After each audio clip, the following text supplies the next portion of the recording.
Well, hello everybody, welcome back to episode 185. Let's play the game known as Star Control Origins. Stardock game, of course. I got nothing to do with them, other than buying their games and liking them. Liking them. What's liking them? Liking some of them, liking most of them. Anyway, I'm IVATOPIA, and we're gonna play these. Apparently, we finally got the Rainbow World thing. What I thought was gonna give me locations. Nope, it's some kind of lore thing. We'll have a look. Our greatest feat, the most incredible accomplishment the Scribe had ever achieved, will also one day be our doom. We played Rainbow World last time, by This the way. amuses me. I find it fitting that we, masters of everything else under a million suns, have mastered irony as well. Okay. The Scribe are immortal. I thought you This stopped. is not a clever euphemism or poetic license. A Scribe, barring accident or malice, cannot die. Having reached what is self-evidently the pinnacle of evolutionary development, my people used the knowledge we had to put an end to it. No more mutation, no more cosmic wars of the dice. What more could the dice do? How can you improve upon perfection? Perfection. This was a wise decision, and even now, knowing what I know, I agree with it.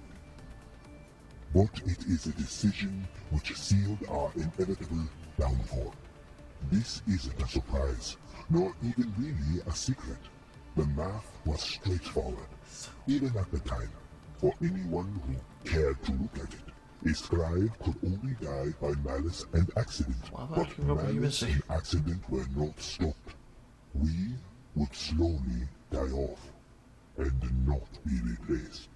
Oh, them puggy ones was probably for them, wasn't that? Yeah. But these concerns were dismissed or brushed aside by the irrefutable observation Totally. that the Scribe were perfect. When a problem arose, a Scribe found a solution. We trusted in the ability of future Scribe to thread the needle through any possible population crunch. And now it is clear that will not happen. Done? Okay. It is beyond your station to even speculate about such matters that it is, and you are a fool for putting it to paper. A more sensible stance is the observation that given these parallel timelines, the Scribe may not be around to effectively counteract the outsider phenomena. It will be by recommendation to Scribe Seat that more resources be devoted to the preparation of the ward species to confront the outsiders themselves. A millennia is a short time frame, but still perhaps enough time to allow for the effective breeding of favorable species in the region, as well as the necessary elimination of inferior ones. More extreme measures may also need to be considered, including reopening the origin. The potency of the Exaraki and the corrupting being which controlled their actions may be enough to offset the strength of the outsider threat. I sincerely hope that we also do not discover that they are one and the same. The outsiders. Are we the outsiders? One the same with the origin front? Continuing my earlier thoughts, it is my belief that we, the Scribe in the future, cannot prevent ourselves from dying off. We are now too static. Young beings have ideas that the old do not. I have observed our ward species, and, on occasion, for my amusement, even those not fit to become wards. The process a being goes through while becoming mature requires an intentional rejection of the old way of doing things. The young mind hungers to learn, to do things its own way. The Scribe do not have young minds anymore. We do not see new ways of doing things. As an illustration, the device I entered this report into is little changed from the one used 500 years ago. Unchanged because it is perfect? Reader, I assure you, it is not. Okay. My Oh, peers, no. the ones that understand the issue, are sanguine. They are content knowing we will one day be gone, and the more I think on it, the more I realize I am as well. Okay. A perfect end by a perfect race. We had seen the effects of evolution, the effects of exploration. It led to instability and suffering. Few know the truth of the Extraki War. I am not permitted to write of it here, but if we found one door that should not have been opened, why risk opening another? Put it down. So, we stopped opening doors, and thus we are doomed. Our greatest concern now should be that of the fate of our own species. They are young, full of life, and pathetic. Pathetic. For all their vigor, they will be doomed without us. How many trillions of deaths will occur without a scribe to mind the tiller? This is what keeps me awake now. Okay. Done. Next one. Following the polite suggestion of my superiors, I will soon delete the summary of the faction debate focusing on their formation and concentrate my summary on their interactions with the Scribe, which is deemed to be a more palatable topic for future Scribe chroniclers. By the time the faction of 8 encountered the Scribe, the faction's fascination with the number 8 had led to them outright eliminating spacefaring races who were not among their number, convinced that the light of their civilization must never touch more than 8 races at a time. Our ancestors wisely sidestepped this threat. Yeah, so you happen to be number 9, you get killed. A member species called the Pipers, by posing not as peers, but as beasts of burden. These early scribes learned much from this early contact, and acquired much faction technology in secret. When the faction did first learn of our potency and light, and moved to destroy it, our ancestors were easily able to annihilate the Pipers, and secure our own place within the faction. Wow. Somebody.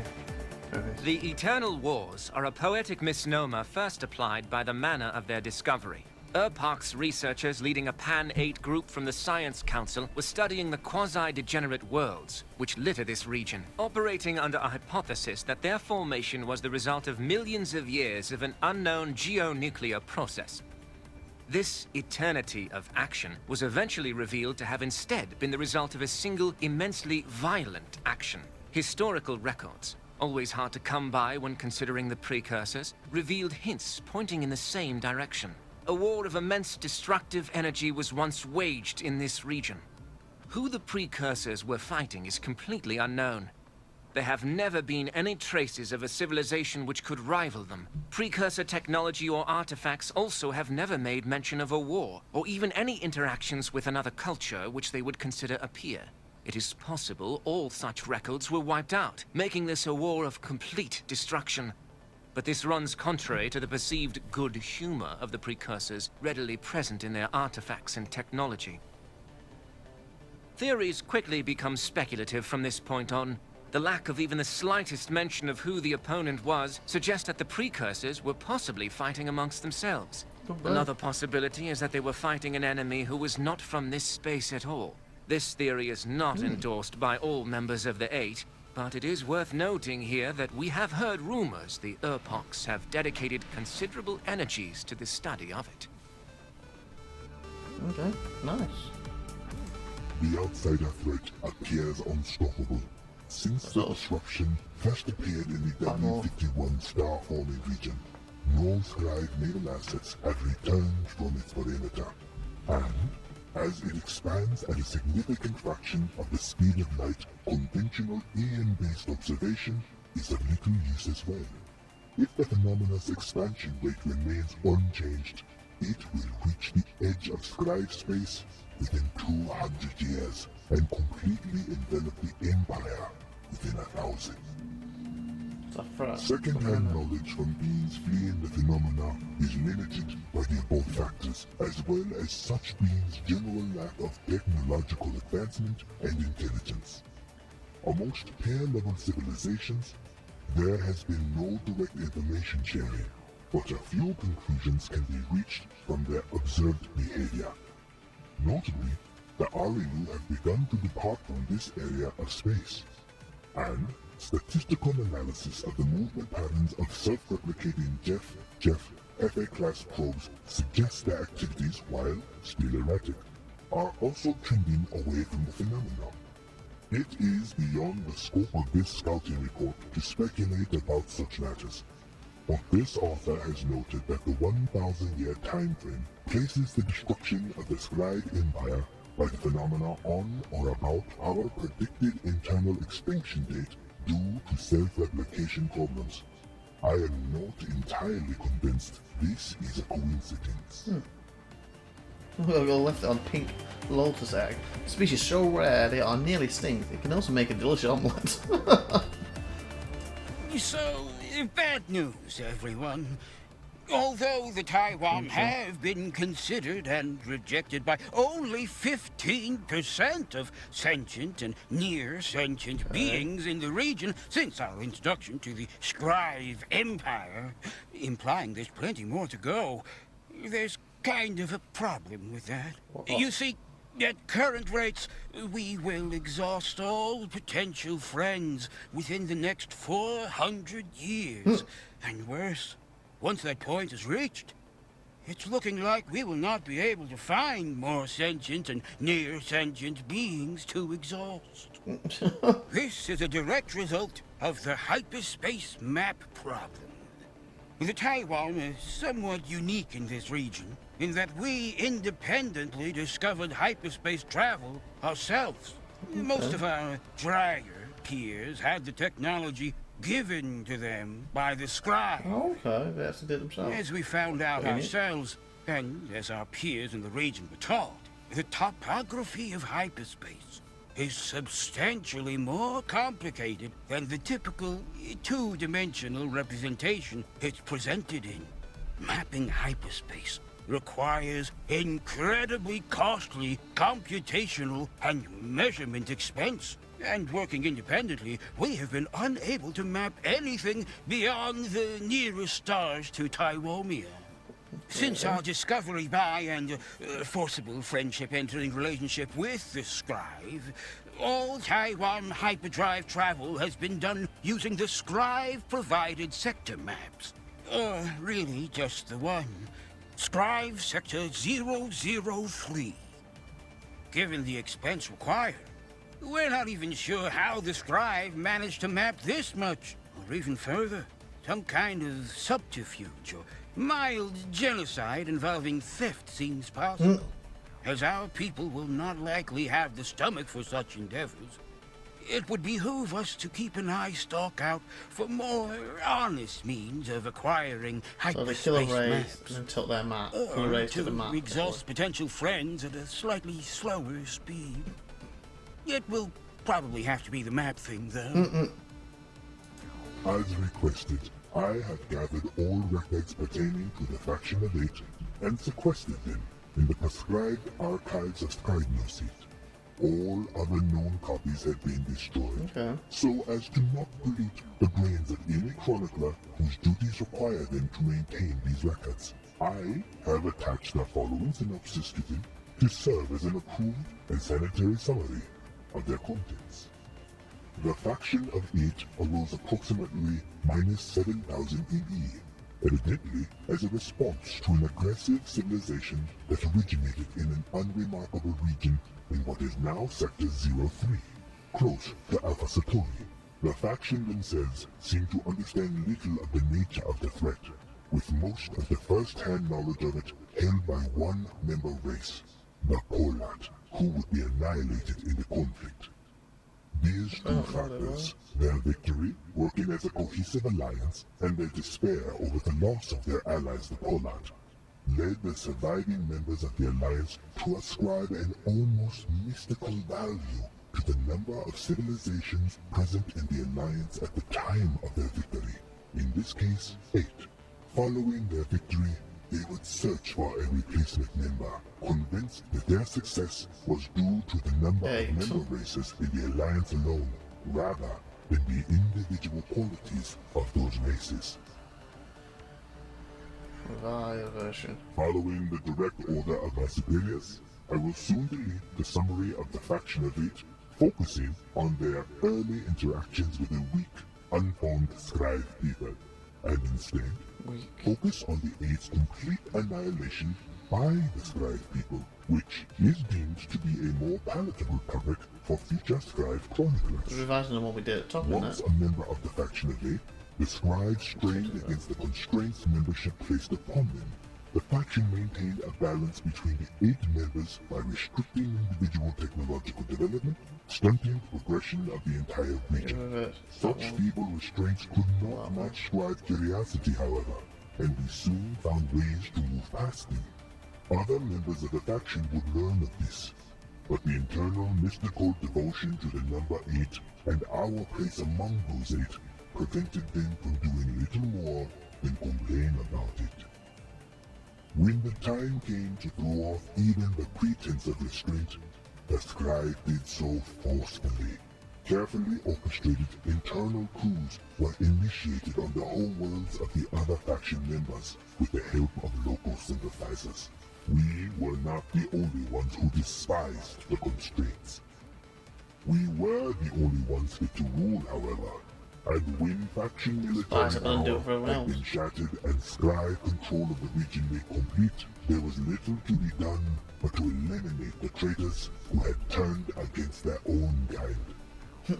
And so the founding principle of the Empire was laid. Only the scribe could decide who sees the light. Just like the 8 did. Profits increased 3.5% on the year on a 10% increase in revenue, largely driven by improved traffic at Molnir service ships from minor spacefaring entities following the expected departure of effective scribe rule from the region. As expected, Sectors 01 and 03 of the Scribe Empire show the greatest improvement in such business due to their proximity to, respectively, the outsider phenomena and the wave of minor spacefaring entities fleeing the outsider phenomena.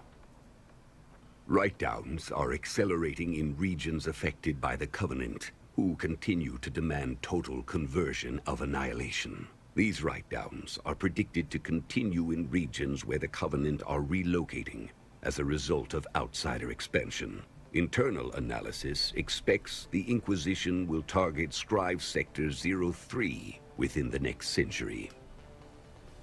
Okay. Our planned partnership with the Crimson Corporation continues to remain on hold due to an officially there, unofficially mutual unwillingness to solve licensing issues that have been discussed at length elsewhere.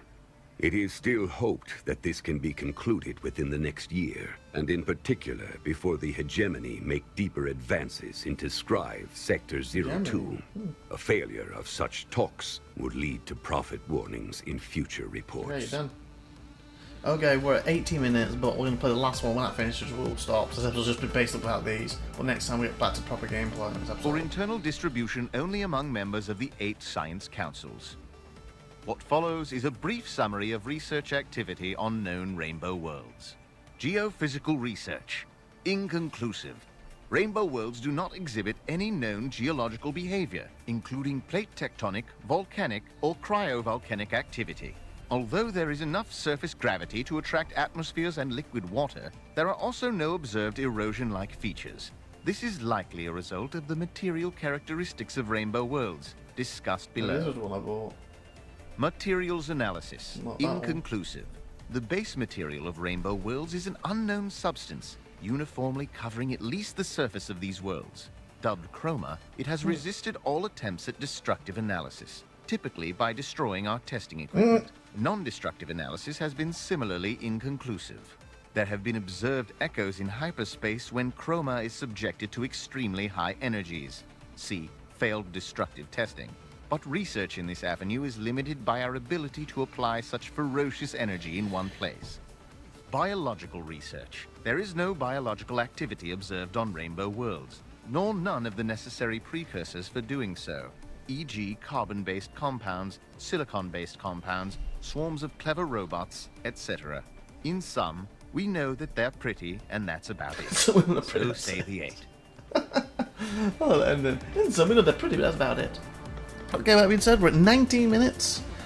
I hope you enjoyed that little different type of episode, but we focused on basically listening to all this lore. So we'll be back next time. Actually, I wrote the numbers down wrong. This is 185, then for some reason I've wrote in 189. What am I skipping? It's 186 next time. Hey. And jump to 190 then. 187 the next one. Okay. Anyway, with that being said, like, subscribe and that good stuff, and tune in next time for episode 186 of IVATOPIA. Bye everyone.